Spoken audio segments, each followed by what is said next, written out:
Hi hello வணக்கம். Welcome to my channel. This is Bhanupriya. So அப்போ சொல்லியிருந்தேன்ல நான் இந்த மாதிரி என்னோட ஹாப்பினஸ்ஸு என்னோட எக்ஸ்பீரியன்ஸ் எப்படி இருந்தது சவுதியில் அப்படின்றது. ஸோ என்னோட எக்ஸ்பீரியன்ஸ் அண்ட் என்னோட ஹாப்பினஸ் எப்படி இருந்தது அப்படின்னு சொல்லிட்டு உங்ககிட்ட ஷேர் பண்ண போகிறேன். ஸோ நாங்கள் ஃபஸ்ட்டு இங்கே சவுதியில் லேண்ட் ஆகும்போது நாங்கள் 3 மெம்பர்ஸாக வந்துட்டு லேண்ட் ஆனோம். ஸோ அப்போது நாங்கள் வந்துட்டு அந்த ப்ராசஸிங்கில் இருக்கும்போதே என் கூட ஒரு ஃப்ரெண்ட் இருந்தால் கொஞ்சம் க்ளோஸாக நாங்கள் பேசுவோம். ஸோ நம்ம 2 பேரும் போய் ஜாயின் பண்ணுவோம், அப்படி ஒன்றாவே இருப்போம். ரூம்லாம் வந்துட்டு ஒன்றாவே கிடச்சிரும். ஸோ நம்ம வந்துட்டு எதாவது ஃபீல் பண்ணாலும் லோன்லியாக ஃபீல் பண்ணாலும் நம்ம ஷேர் பண்ணிவிட்டு நம்ம கொஞ்சம் ஜாலியாக இருக்கலாம் அப்படின்ற மாதிரி கொஞ்சம் ஓகே அப்படியே நம்ம அட்ஜஸ்ட் பண்ணிவிட்டு நம்ம பேச்சு துணைக்கு ஒரு ஆள் இருக்கும்போது நம்ம எப்படி ஃபீல் பண்ணுவோம், சரி ஓகே நம்ம ஊர் நம்ம லாங்குவேஜ் பேசுகிறவங்க அப்படின்னு சொல்லிட்டு ஒரு ஃபீலிங்கில் சரி ஓகே நம்ம கூட தான் வந்து ப்ராசஸிங் பண்ணலாம், சேம் ஹாஸ்பிட்டல் தான், சரி ஓகே சேம் இதுவே நம்ம ஹாஸ்பிட்டல் போயிடுவோம், சேம் பிளேஸே போவோம் அப்படின்னு சொல்லிட்டு ஒரு தாட்டு எனக்கு தெரிஞ்சவங்க எல்லாருக்கிட்டேயுமே நான் சொல்லிட்டு இருந்தது. இல்லை நானும் என்னோடய ஃப்ரெண்டும் சேர்ந்து தான் போகிறோம், சேம் ஹாஸ்பிட்டல் தான், ஸோ வேறு டிபார்ட்மெண்ட்டு அப்படின்ற மாதிரி இருந்துட்டு நாங்கள் சரி ஓகே அப்படி சொல்லிட்டு வந்து லேண்ட் ஆயாச்சு சவுதியில். ஸோ அதுக்கப்புறம் என்ன ஆச்சு அப்படின்னா நாங்கள் 3 மெம்பர்ஸாக அப்புறம் ஒருத்தவங்க வந்துட்டு ஃப்ளைட்டில் ஏறும்போது அவங்க ஜாயின் பண்ணது. ஸோ சேம் ஹாஸ்பிட்டல் தான். ஸோ அதனால் அவங்க ஜாயின் பண்ணோன்னே 3 மெம்பர்ஸாக இருந்துட்டோம், நம்ம லேண்ட் ஆயாச்சு. அதுக்கப்புறம் எங்களை வந்துட்டு இப்போ கேப் வந்துட்டு எங்களை பிக்கப் பண்ணுறதுக்காக வந்திருந்தாங்க ஹாஸ்பிட்டல் சைட்லேருந்து. சரி ஓகே அப்படி சொல்லிட்டு நாங்களும் ஓகே ஒரு காரு வந்திருக்கே 3 காராக வந்திருக்கே ஒரு வேளை லக்கேஜ்லாம் அதிகமாக இருக்கனால மேபி ஒரு காருக்கு ஒருத்தவங்க வந்திருக்காங்க போல் அப்படின்னு சொல்லிட்டு நான் என்னோடய தாட் அப்படி நினச்சது. பட் அப்படி கிடையாது, 3 பேரும் வேறு பிளேஸு. ஸோ வந்துட்டு 3 பேருமே வேறு பிளேஸ் அப்படின்னும் போது என்ன பண்ணுறதுனே தெரியல. அப்போது என்ன பண்ணுறதுனே எனக்கு தெரியவே இல்லை. என்னடா 3 பேரும் வந்துட்டு பிரித்து கூப்பிட்டு போகிறாங்களே, இப்போ இதுக்கப்புறம் நம்ம என்ன பண்ணுறது அப்படின்னு சொல்லிட்டு இருந்தது. அட் த சேம் டைம் வந்துட்டு நாங்கள் லேண்ட் ஆனதுக்கப்புறம் ஃபோன்லாம் எடுக்கும்போது ஃபோனெல்லாம் வந்து சிம்மெல்லாம் இன்ஆக்டிவேட் ஆகிடுச்சு. ஃபோன் இருக்குது பட் சிம் இல்லை, இன்ஆக்டிவேட் ஆகிடுச்சு. நம்ம எப்படி கால் பண்ணோம் அப்படின்றது தெரியாது. கேப் வந்திருந்தாங்க, புது வேறு ஒரு கண்ட்ரிக்கு வந்திருக்கோம். ஸோ கண்ட்ரிக்கு வந்திருக்கும்போது நம்மளுக்கு லாங்குவேஜஸ் மோஸ்ட்லி இங்கிலீஷ் வந்து ஓகேவாக இருக்கும். ஸோ பட் இருந்தாலும் இங்கே அரபிக் பீப்புள்ஸ் எப்படி இருப்பாங்க அப்படின்னு சொல்லிட்டு ரொம்ப பயமாக இருந்தது.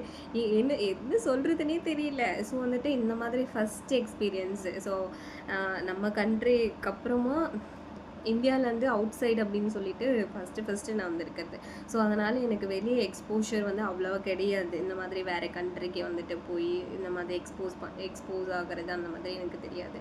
ஸோ இந்த மாதிரி புதுசாக வரும்போது கொஞ்சம் பயமாக இருந்தது. ஃபோன் இன்ஆக்டிவேட் ஆகிடுச்சு, யாருக்கும் கால் பண்ணி பேச முடியாது. அந்த மாதிரி சுச்சுவேஷன் இருக்கும்போது என்ன பண்ணுறதுனே தெரியாமல் இருந்துச்சு. ஸோ அவங்க கேப் டிரைவர்ஸ் வந்துட்டு வாங்க சீக்கிரம் போகணும் அப்படின்ற மாதிரி சொல்லியிருந்தாங்க. ஸோ நாங்கள் இயர்லி மார்னிங் 2 o'clock அந்த மாதிரி டைமில் தான் வந்துட்டு ரீச் ஆனது. ஸோ கேப் டிரைவர்ஸ்லாம் அந்த டைமில் தான் எங்களை பிக்கப் பண்ணிவிட்டு கூப்பிட்டுட்டு வந்துட்டு இருந்தாங்க. ஸோ அப்போது என்ன பண்ணுறதுனே தெரியல. சிம்லாம் வாங்கணும் அப்படின்றது சொல்லியிருந்தாங்க. சரி ஓகே சிம் வாங்கலாமா வாங்க வேண்டாவா அப்படின்னு சொல்லிட்டு யோசிச்சுட்டு இருந்தோம். எங்கள் கூட இன்னொருத்தவங்க ஜாயின் பண்ணாங்க ஃப்ளைட்டில் அப்படின்னு சொல்லி சொன்னோம்ல, அவங்க வந்துட்டு already 2 years experience Saudi. So அவங்க வந்து என்ன சொன்னாங்கன்னா இங்கே வாங்க வேண்டாம், நம்ம வெளியில் போய் வாங்கிக்கலாம் அப்படின்ற மாதிரி சொல்லும்போது சரி ஓகே நானும் அப்படி சொல்லிட்டு வேண்டாம் அப்படி சொல்லிட்டு நான் வந்து கேபில் வந்துட்டு போய் ஏறி உட்காந்ததுக்கப்புறமா சரி ஓகே அப்படி சொல்லிட்டு அவங்களும் கேபில் அவங்க கிளம்பியாச்சு. அந்த சிஸ்டர் 2 years எக்ஸ்பீரியன்ஸ் இருந்த சிஸ்டர் கிளம்பியாச்சு. நாங்கள் வந்துட்டு என்னோடய ஃப்ரெண்டு அவள் சிம்மு வாங்க போகிறேன்னு சொல்லிட்டு சிம்மு வாங்க போயாச்சு. என்னோடய டிரைவர் வந்து கூப்பிட்டு போகிறேன்னு சொல்லிட்டு வாங்கம்மா வாங்க வந்து உட்காருங்க அப்படின்ற மாதிரி சொல்லியிருந்தாங்க. அப்புறம் வந்துட்டு நான் என்னோடய கேபில் உட்காந்தாச்சு. சரி கிளம்பலாம் அப்படின்னு சொல்லிட்டு டிரைவர் சொன்னாங்க. என்ன பண்ணுறதுன்னு தெரியாமல் ஓகே அப்படின்ற மாதிரி நான் சொல்லியிருந்தேன். என்னோடய ஃப்ரெண்டு சிம் வாங்குறேன் அங்கே தான் இருக்கா, அங்கே போனால என்னன்னு தெரியல. ஸோ அதுக்கப்புறம் நான் கிளம்பி வந்தாச்சு. நான் போகிறோம் 1 hour travel. So 1 hour travel அங்கேருந்து இவ்வளோ தூரம் அந்த ஹாஸ்டல் சேம் ஒரே பிளேஸில் இருக்கிறது. ஸோ நாங்கள் அங்கேருந்து அவ்வளோ தூரம் ட்ராவல் பண்ணிவிட்டு so early morning 4 to 5 something அந்த டைமில் தான் வந்துட்டு ஹாஸ்பிட்டலில் ஹாஸ்டல் இருக்குது. ஸோ அங்கே தான் வந்துட்டு அப்போ தான் ரீச் ஆனதுக்கப்புறமா எனக்கு சுத்தமாக தூக்கமே வரல. ஒரே அழுக, ஒரே பயம், என்ன பண்ணுறதுன்னு தெரியல, ஃப்ரெண்ட்ஸ் எல்லாம் எப்படி இருப்பாங்கன்னு தெரியல, ரூம் எப்படி இருக்கும் அப்படின்னு தெரியல, எதுவுமே தெரியாமல் சரி ஓகே பரவாயில்ல, நம்ம வந்துட்டு ஓவர் கம் பண்ணணும், இதை நம்ம வந்துட்டு ஓகே நம்ம வந்துட்டு ஓகேன்னு சொல்லிட்டு நானும் சொல்கிறேன். ஆனால் உள்ளுக்குள்ளே ரொம்ப அழுக வருது, வந்த உடனே ரொம்ப அழுகிறேன். ஏன்னா வீட்லேயும் ரொம்ப வந்துட்டு ஃபீல் பண்ணுவாங்க, அவங்களும் பயத்தில் இருப்பாங்க ரொம்ப. என்னாச்சு, லேண்ட் ஆகிட்டாலா, சேஃபாக போயிட்டாலா, சேஃபாக ஹாஸ்டலில் வந்து போயிட்டாலா அப்படின்ற மாதிரி அவங்களும் யோசிச்சுட்டே இருப்பாங்க. சரி என்ன பண்ணுறது, அவங்களை எப்படி காண்டாக்ட் பண்ணுறது அப்படி சொல்லிட்டு அப்புறம் எனக்கு ரூம் வந்துட்டு அலர்ட் பண்ணிவிட்டு ரூமில் கூப்பிட்டு வந்து விட்டாங்க. ஸோ அப்போ என்ன பண்ணேன் அப்படின்னா, அங்கே ஒரு ஃப்ரெண்டு தூங்கிட்டு இருந்தா, அவளை வந்து எழுப்பி இந்த மாதிரி நான் வீட்டுக்கு கால் பண்ணணும், பேசணும், எனக்கு பயமாக இருக்குது, என்ன பண்ணுறதுன்னு தெரியல, எங்கள் சிம்மெல்லாம் இன்ஆக்டிவேட் ஆகிடுச்சு, எனக்கு எதாவது ஹெல்ப் பண்ண முடியுமா அப்படின்னு சொல்லிட்டு கேட்டு. பட் ஐஎம்ஓ ஆப்பை பற்றி ஒரு அவேர்னஸ் இருந்துச்சு. ஸோ வந்து அவங்க கைட் பண்ணும்போது, ஸோ இந்த வைஃபை இருக்க ஹாஸ்டலில் நீங்கள் வைஃபை யூஸ் பண்ணி ஐஎம்ஓ ஆப்பை டவுன்லோட் பண்ணிவிட்டு நீங்கள் கால் பண்ணிக்கலாம், நார்மலாக கால் பண்ணிக்கலாம், வீடியோ கால் பண்ணிக்கலாம் அப்படின்ற மாதிரி சொல்லியிருந்தாங்க. சரி ஓகே அப்படி சொல்லிவிட்டு நானும் வந்துட்டு வீடியோ கால் பண்ணி அம்மாக்கிட்ட எல்லாருக்கிட்டையும் பேசிட்டு இந்த மாதிரி நான் சேஃபாக லேண்ட் ஆகிட்டேன், ஹாஸ்டல் பக்கத்துலேயே தான் ஹாஸ்பிட்டலும் இருக்குது, சரி ஓகே நாங்கள் பத்திரமா தான் ஹாஸ்டல்லலாம் வந்தாச்சு, வீட்டுக்கெல்லாம் கால் பண்ணியாச்சு. நெக்ஸ்ட்டு என்ன பண்ணேன் அப்படின்னா, நைட் இயர்லி மார்னிங் போல் தானே ரீச் ஆனது. அதுக்கப்புறம் சுத்தமாக தூக்கம் வரல, பயமும் இருந்துச்சு. அதனால் என்ன பண்ணேன், சரின்னு படுத்தேன், புரண்டு பார்த்தேன், ஒன்றுமே தூக்கம் வரல. சரி ஓகே அப்படி சொல்லிட்டு ஒரு 2 ஹவர்ஸ் அந்த மாதிரி ரெஸ்ட் எடுத்து வந்திருப்பேன். அதுக்கப்புறம் ஒரு 9 o'clock போல் என் ஃப்ரெண்டை எழுப்பி இந்த மாதிரி ஹெச்ஆர் எங்கே இருக்குது, நான் போகணும் அப்படி சொல்லிட்டு நெக்ஸ்ட் டேவே அந்த டேவே வந்து கிளம்பியாச்சு.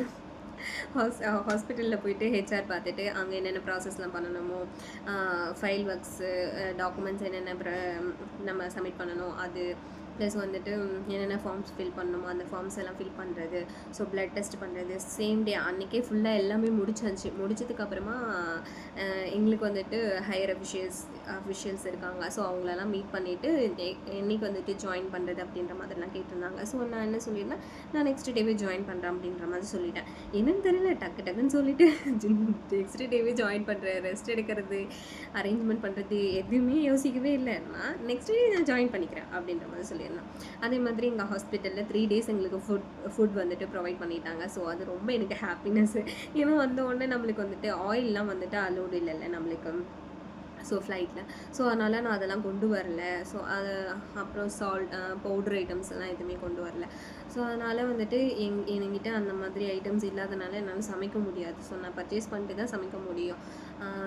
அப்போது 3 days எனக்கு ஃபுட்டு ப்ரொவைட் பண்ணிட்டாங்க. 3 daysலேயும் என்னோடய ரூம்மேட்ஸ் வந்துட்டு அவுட் சைட் போனதுனால அவங்ககிட்ட மணி மட்டும் கொடுத்துட்டு அவங்கள திங்ஸ் மட்டும் வாங்கிட்டு வர சொல்லிட்டேன்.